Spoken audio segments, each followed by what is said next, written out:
Tiruvuru TDP politics లో రోజుకు twist తెరపైకి వస్తున్నాయి. కొలకపూడి ఏర్పాటు చేసిన సమావేశానికి ఎంపీ కేశినేని చిన్ని, వర్లరామయ్య హాజరయ్యారు. వారితో పాటు పార్టీ కార్యనిర్వహణ కార్యదర్శి దేవదత్తు కూడా వెళ్లారు. ఒకే వేదికపై కొలకపూడి దేవదత్తు కనిపించారు.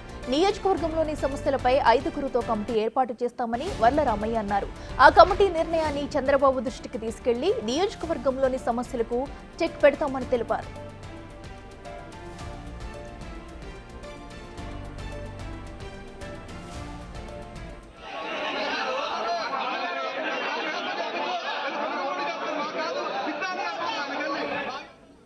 గత కొంతకాలంగా కొలకపూడి వర్సెస్ దేవదత్తు పాలిటిక్స్ నడుస్తున్నాయి. పార్టీలో విభేదాలు తొలగించడానికి కేశినేని చిన్ని, వర్లరామయ్య రంగంలోకి దిగారు. అయితే కొలకపూడి దేవదత్తు వర్గాలు వేరువేరుగా మీటింగులు ఏర్పాటు చేసుకున్నారు. దేవదత్తు వర్గం సమావేశానికి వెళ్లిన కేశినేని చిన్ని, వర్లరామయ్య వారితో మాట్లాడారు. అక్కడ కాసేపు ఉద్రిక్త వాతావరణం చోటు చేసుకుంది. కొలకపూడిని నియోజకవర్గం ఇన్ఛార్జిగా తొలగించాలని దేవదత్తు వర్గం డిమాండ్ చేసింది. చివరికి దేవదత్తు కూడా కొలకపూడి మీటింగ్కు హాజరయ్యారు.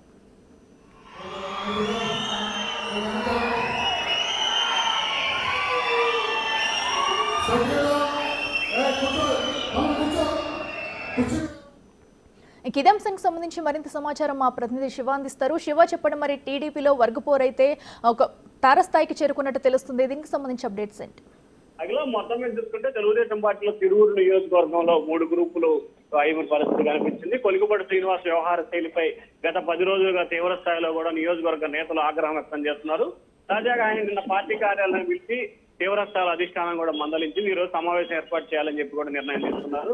సమావేశం ఏర్పాటు చేసిన తర్వాత అక్కడ 2 వర్గాలు చెరొక చోట సమావేశాన్ని ఏర్పాటు చేసిన ఆసక్తికర సంఘటన కూడా అక్కడ చోటు చేసుకుంది. సో ఈ నేపథ్యంలోనే కొలికపూడికి వ్యతిరేకంగా కూడా ఒక కీలకమైన సమావేశం జరిగింది. ఆ సమావేశానికి సంబంధించి ఎంపీ చిన్ని, వర్లరామయ్య కూడా అక్కడికి హాజరయ్యారు. వారిని ఒప్పించి ఆ ఇన్ఛార్జిగా గతంలో ఇన్ఛార్జిగా ఉన్న దేవదత్తుని కొలికపూడి సమావేశానికి కూడా తీసుకురావడం జరిగింది. అయితే ఒకసారిగా నాయకులు, కార్యకర్తలు కొలికపూడికి వ్యతిరేకంగా సమావేశం అవడంతో గొడవ అవుతుందనే ఉద్దేశంతో కొలికపూడి శ్రీనివాసులు కూడా ఎంపీ రాకుండా ఆపారు కొద్దిసేపు. తర్వాత కార్యకర్తలు శాంతి ఇచ్చిన తర్వాత తిరిగి కొలికపూడి శ్రీనివాసుని తీసుకురావడం జరిగింది. అన్ని నియోజకవర్గంలోని అన్ని మండలాల నేతలతో సమావేశం అవడం జరిగింది. పార్టీ కార్యకర్తలకి, నేతలకి ఇక నుంచి అండగా ఉంటాను, పార్టీ అభివృద్ధి కోసం నిరంతరం కృషి చేస్తానని చెప్పి కొలికపూడి అయితే హామీ ఇవ్వడం జరిగింది. అయితే నియోజకవర్గానికి సంబంధించి 4 మండలాల నేతలతో 4గురిని అలాగే కొలికపూడితో కలిపి 5గురితో ఈ రోజు రాత్రికి ఒక కమిటీ వేసి 5గురు నేతృత్వంలో ఒక నివేదికను తయారు చేసి ముఖ్యమంత్రి చంద్రబాబుకి ఇవ్వాలని చెప్పి